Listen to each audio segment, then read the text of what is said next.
You're listening to the 185th edition of the Bitachon podcast. We are learning together pasukim in Tehillim. This time we're going to learn from chapter Ayin Aleph, Parak Ayin Aleph, passuk Aleph. And this is actually the words from a song I recently did with my friend Zach Goldman, Darkness to Redemption 5. If you want to hear a beautiful song, he composed the song with these words that we're going to study together and be inspired. Go take a listen to that. B'cha Hashem chasisi, halevoi shel. I place my trust in you, Hashem. I will not be embarrassed forever. So we've had a few opportunities to speak about the idea of embarrassment in the context of Bitachon. One of the ways that we show Hashem, one of the requests that we make of Hashem, is that when we trust you, Hashem, please let us not be embarrassed. Let's see some of the Meforshim here. We'll see some amazing ideas. Amar David Ribbon Shalom. Imkein ha'haftacha. B'cha Hashem chasisi alevoi shel ha'olam. King David is saying, Master of the world, he's turning to Hashem and he's saying, I know that there is a general promise, a general principle, a spiritual principle, that if you trust in Hashem, you will never ever be embarrassed. But let's be honest. Have we ever had an instance where we trusted in Hashem and it didn't work out in this world? The Medrash Shecher explains that what David HaMelech is saying is that not that I will never ever have any embarrassment in this world. That's not so realistic. That's not a realistic request. But what he's asking for is that since I trusted in you, Hashem, let the embarrassment that I have in this world be enough. Let me not require any further embarrassment in the spiritual realms when I get to Olam Haba.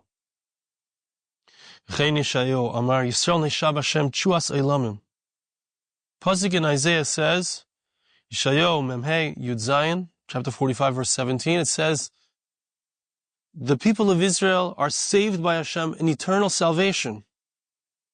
What does it mean, an eternal salvation? Does that mean that we're always going to experience salvation? Everything is going to be perfect for us all the time. We're not going to experience any pogroms.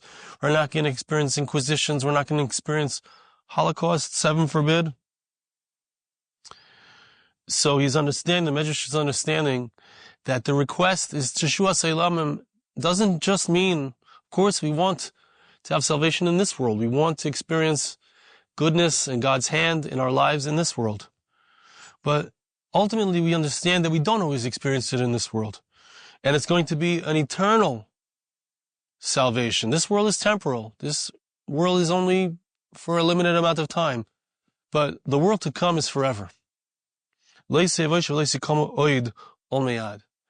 Jewish people, our request of Hashem and Yeshayahu's promise and King David's request is that we not be embarrassed. The embarrassment that we already experienced, let that be enough so that we can have a state of eternal bliss without any distractions from the mistakes that we made in our lifetimes.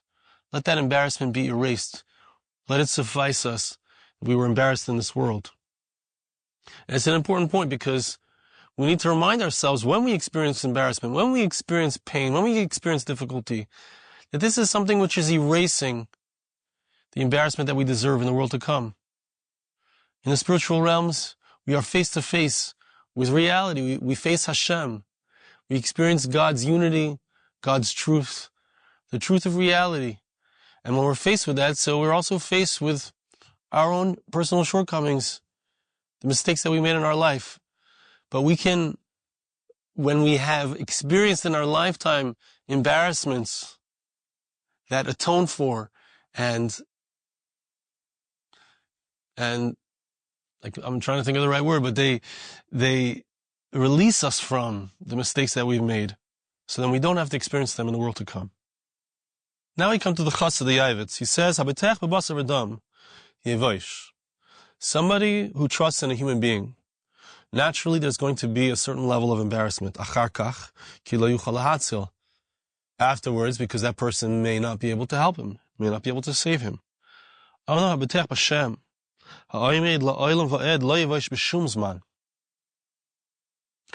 In no circumstance, slightly different, the Yavid says, slightly different than the Medrash. In no circumstance will a person ever end up embarrassed if one trusts in Hashem. And the passuk expresses this when it says, don't trust in rich people, in human beings that don't have salvation. Salvation does not belong to them, says King David. The passuk doesn't say there's no salvation in that person, because that would indicate that the person, the human being, doesn't have the ability to save at all. Ain't a king. That's not the case.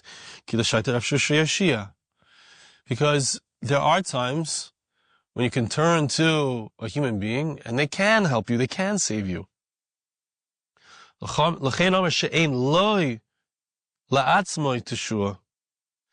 says she'ein loy teshua. The salvation does not belong to him. It's not his. When somebody helps you, somebody saves you, it doesn't belong to that person. Because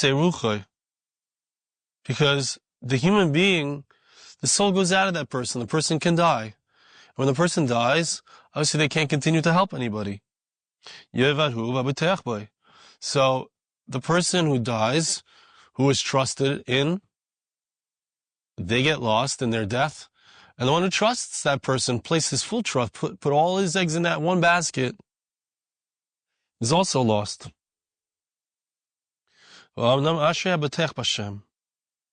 However, praiseworthy is the one who trusts in Hashem alone. So the Yavid ends up saying exactly like the Medrash Shecher Tov, that even if a person doesn't experience a salvation in this world, still the person, the individual, can experience the salvation, will experience the salvation in the world to come, in the true world. L'chein amrar sivroi. The pasuk says, "Asher shekel Yaakov be'ezrei sivroi el Hashem elokav." It doesn't say his hope and his bitachon. What's sivroi? Sivroi is another word for hope, but what does it indicate? Because sometimes a person will have hope, and the hope may not be fulfilled in this world. Rabbi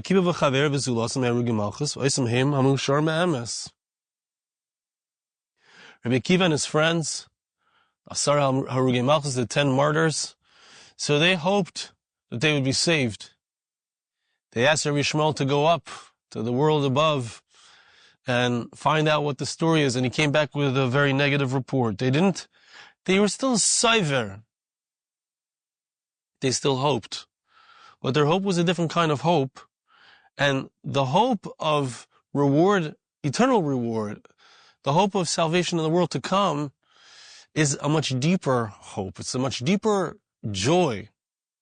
If a person needs everything to be perfect in this world, so then that could lead to disappointment, could lead to a sense like Hashem has left me. But if a person recognizes that even in this world, sometimes the answer is no.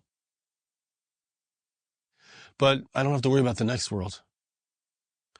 When it comes to Olam Ha'emes, the true world, the world that lasts forever, the eternal world, the world of the Spirit, so that's a different story. That's why David HaMelech says, I trusted in you, Hashem. I will not be embarrassed forever. The Medrash says,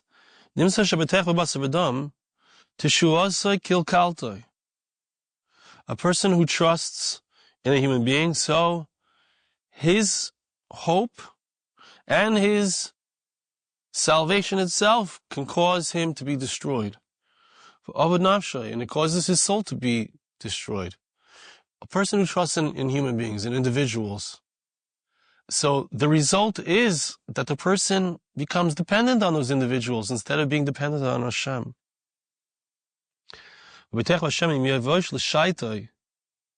But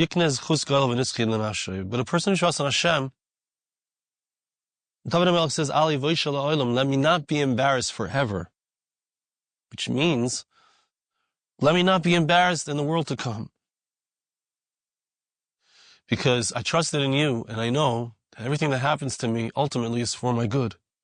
And I'm going to have a tremendous merit for all times, the fact that I trusted in you.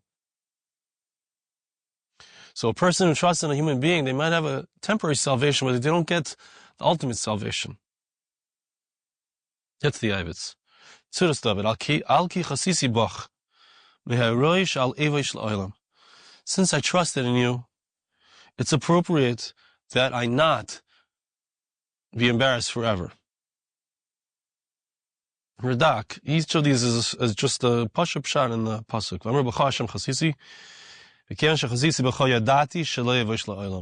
Radak understands, I know for sure, since I trusted in you, I won't be embarrassed forever. Rav ben Ramuch, Alivoy Shel Olam,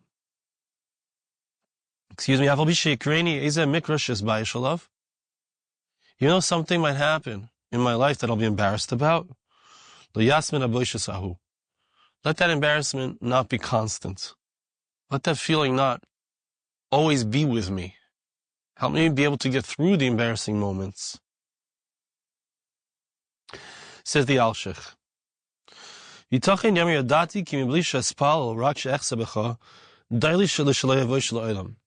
Alshich says a really cool idea. He says that I know that it's possible through my Bitachon that I trust in you and I have the sense that you're going to help me and you're going to take care of me and you're going to make sure I succeed. It's possible that I don't even need to daven. I don't even need to be mispal. I don't even need to ask you for what I need. Because I'm so sure that everything is going to work out well for me in all areas of my life. Say a person is on a very high level of bitachon. Achin kol zeh. Nevertheless, David HaMelech is telling us like this. Ta'avti l'daber imcho shetiyeh shemeh devar mipi. Hashem, I want to speak to you. I want you to hear my requests. I want to be able to unload my heart, to speak out my heart and my heart's desires. That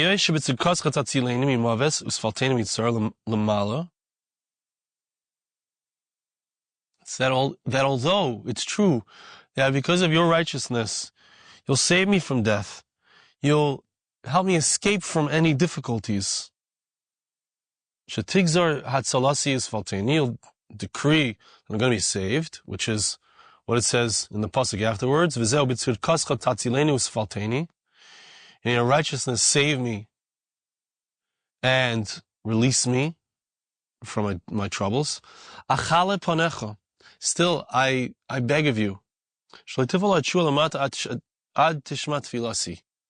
please don't bring about my salvation until you first hear me pray. I want to have a relationship with Hashem. I want to feel like Hashem, I spoke to you and you responded to my request. That's what the end of the passuk says, the next passuk. Turn your ear towards me and save me. Turn your ear towards me and save me. I want to feel like Hashem, I have a relationship with you. I want to feel like you're listening. I want to feel like I can ask and you'll respond. The Meiri says, B'cha Hashem chasisi, in you, Hashem, I placed my hope. B'hu avar, chasisi means the past tense. B'mkaim asid. But he really means, I will hope in you. Not, I trusted in you, I will trust in you. K'lamer b'kach echeseh. In this I will trust. V'afal v'sha'orach alai hagolus. Even though the exile is so long, I will still continue. I will continue to trust in you.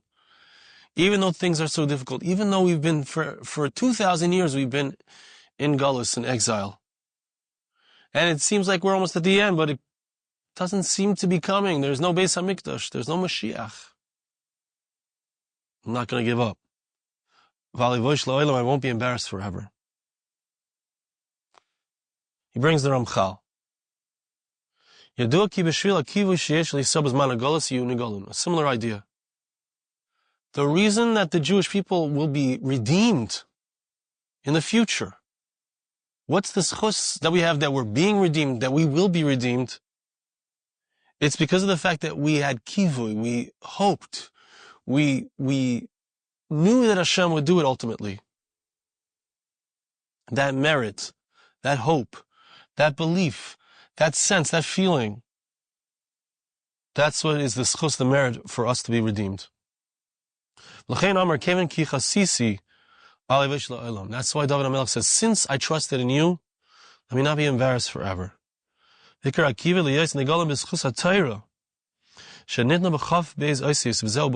very interesting. He says, in you, it's the gematria of that word is Chaf Beis, which means the 22. The 22 letters of the alphabet, which are contained in the Torah. The Torah uses all 22 letters to express the will of Hashem. Those are the letters with which Hashem created the world, created reality. B'cha Hashem chasisi, I trusted in you. I trusted in your Torah. I trusted in the fact that I remained dedicated to your Torah throughout the long exile. That's what's going to bring about my redemption. And finally, the Ramchal says as well, we need to understand what is the concept of this embarrassment. When a person eats food that's not his, you're embarrassed. When someone else spends money and you eat their food, I can attest that I've experienced this feeling of, I go to a wedding, I don't want to eat someone else's food. Someone else had to spend so much money on the food, I feel bad. It's not something that I earned. Ramchal classically calls this Nahama de Kisufa, the bread of shame. So too, when the Jewish people sinned and went into exile, if let's say Hashem would give us redemption, 2,000 years ago, let's say we would have been redeemed immediately without any difficulties, without any challenges, without all of the wandering and meandering and inquisitions and pogroms, etc., that we went through in our history. So we would have had a tremendous embarrassment. We don't deserve it. We don't really deserve the salvation that Hashem is bringing for us. Now that Am Yisrael has gone through so many difficulties, so many challenges, so many expulsions, so many pogroms and killings. So when Hashem brings Geula, it's a different story. And the fact that we received these difficulties and we didn't say, goodbye to Hashem. We maintained our faith. We remained steadfast. We continued to learn. We continued to keep the Torah, despite the burning of the Gemaras, despite the burning of the Rambams. Other way around, I trusted in you. We trusted in you even though we had so many difficulties. They received these with love. And they kept hoping for redemption. We received our challenges in the world, in Gullus, in exile. We accepted it. We knew it was for our good. We didn't understand it. We didn't know why, if we're doing what's right, why the punishments are so heavy, so difficult. We accepted it. And in that merit, when we indeed experience the ultimate Geula, it won't be an embarrassment. It won't feel like, we're not worthy. It will feel like we paid the price. Thank you so much for listening. We'll see you again next time.